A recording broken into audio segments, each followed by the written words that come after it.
I'm joined here with Evan Kenny today, and Evan, there's lots happening in the Western Hockey League. Do you mind breaking it down for us? Yeah, Abby. So Connor Bedard, who is a 14-year-old hockey player out of West Vancouver Academy, just got granted exceptional status from Hockey BC as well as Hockey Canada. So this is the first time that the WHL has ever granted exceptional status for a player. So obviously this kid is very special, and they're hoping to get him into junior hockey as soon as possible.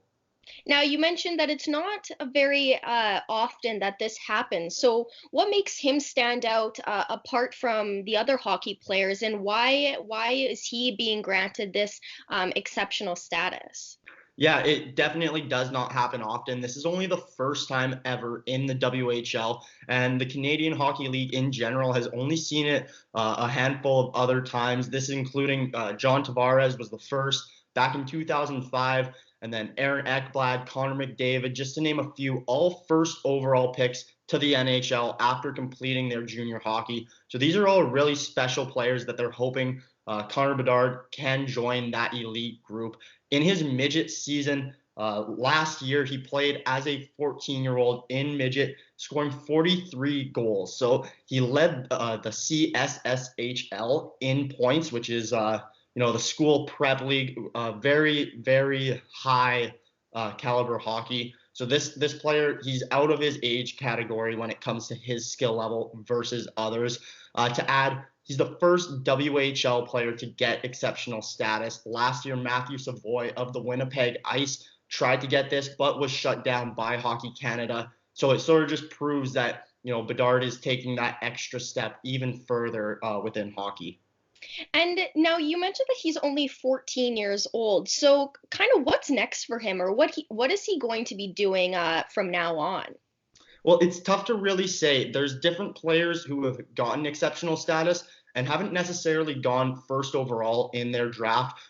Key one being Sean Day in the Ontario Hockey League back in 2013. He was drafted fourth overall in the OHL draft.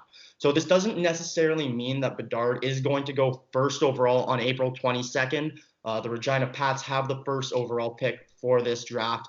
So it doesn't necessarily mean that he is going to go first overall, but they are saying that he's the most ready to make that jump to the WHL right now. Doesn't necessarily mean that in the future he will be the best. However, looking at his stats and looking at his stature and whatnot, it does look like he's very promising.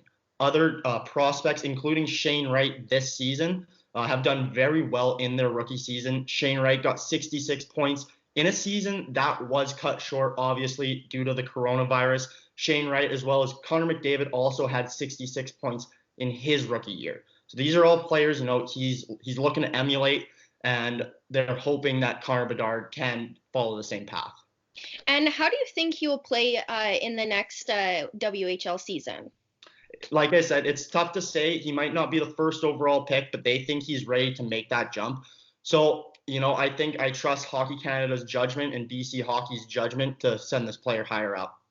All right. Well, thanks, Evan. We look forward to continuing to follow Bedard's journey in the WHL. Thanks.